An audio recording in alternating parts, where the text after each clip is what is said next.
A good gaming keyboard suited to your needs and preferences will enhance your gaming experience, can help you play your favourite games better and be more competitive. For the best experience, you want fast responses, low latency, a keyboard that can handle multiple key presses at the same time, as well as a good tactile feel. So in this video, we'll go through the different options on the market to help you decide which suits your needs. Firstly, let's start with the different keyboard types out there. Starting at the top, mechanical keyboards are generally the most expensive and usually the most popular with gamers. They're ultra precise with better feedback and also a lot tougher than standard keyboards, with most able to withstand 40 to 50 million clicks before needing to be replaced. On a mechanical keyboard, each of the keys have their own dedicated mechanical switch with their own housings, springs and stems, so you get a highly tactile feel when you hit them. They're also available in different options like clicky or silent, as well as with different actuation forces, so you can find the type that suits you best. As expected though, like anything, the quality can differ between keyboards, so do your research and read reviews.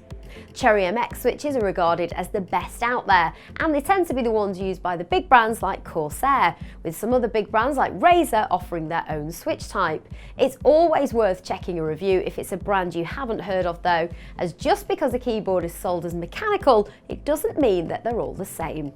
Cheaper brands of mechanical switch are making their way to market, and not all of them will offer the same level of quality. Optical switches are another option you might want to consider. This is a new type of switch that operates much like the mechanical switches in that each unit is individual and has a mechanical movement, but the keystrokes are actually activated by an optical sensor rather than electrical contact.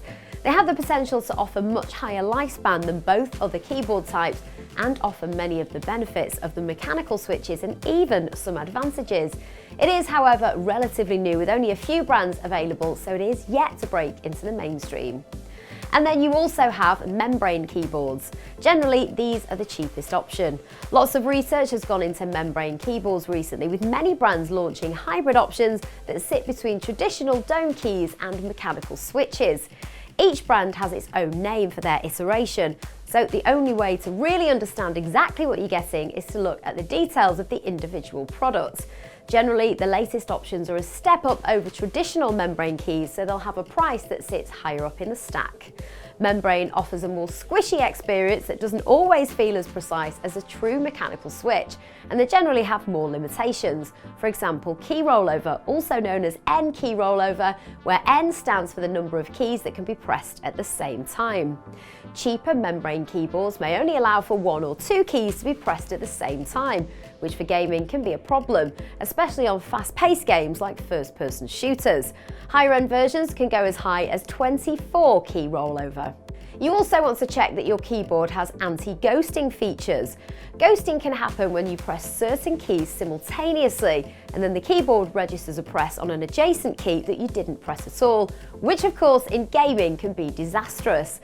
This feature is generally available on most gaming keyboards, but it's always worth checking, especially if you're looking at the cheaper end of the scale.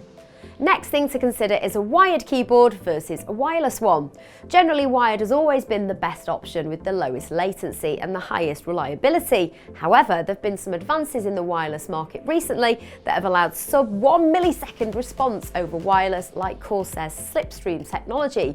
Not all brands offer this yet, so again, it's important to check the specifications of the one you're looking at to see if it states what the latency is. You'll also want to consider the size of keyboard you need. This could just be preference or for other reasons like desk size or portability. First up, premium full size is a full-size key set plus extra programmable keys, making it the largest you can get. Next, a full size offers the full set of keys in the general layout. Sometimes these can be condensed to save some space, but this can change the layout slightly, so you need to make sure it'll work for you. Lastly, you have a 10 keyless keyboard which has no number pad. These are generally for those who are short on space and don't require the number pad, like at a LAN event. It's important to check the games you play for this one, as you're technically missing quite a few keys. On top of these considerations, you also then have the optional extra features that can be found on all types of keyboard. These might not improve your gaming experience, but are nice to haves that can make your overall setup look better or be more useful. These include lighting. Some keyboards might offer lighting in a single colour or with an option for RGB. The top-end keyboards may also let you change the colour of each key individually, which can help you see your specific key configuration in the dark, for example. Programmable extra keys, as mentioned, for the premium full-size keyboards. These can generally be set to do whatever you want them to do, including macros, allowing you to perform a set of key presses in order with the press of just one key. And you may want to consider a keyboard that incorporates dedicated media controls. So in summary, for the top gaming experience, both from a price and feature set, then generally you'd go for a mechanical gaming keyboard with your choice of switch type. Next up, you'd have the optical mechanical keyboards if you want to try out the latest tech. Then you'd look at the new ranges of hybrid membrane keyboards, which will be cheaper than the full mechanical, but could offer a similar experience and might even offer extra features that are out of budget on the mechanical options like RGB lighting or extra customizable keys. Finally, there's the standard membrane keyboards, which can still offer a great overall experience for those on a budget, so don't discount them. Just be sure to check out that the specs suit what you need. You can find the full range on the Scan website, and after liking and subscribing to our channel, be sure to check out our latest top 10 video where you can see which keyboards are the ones to look at right now.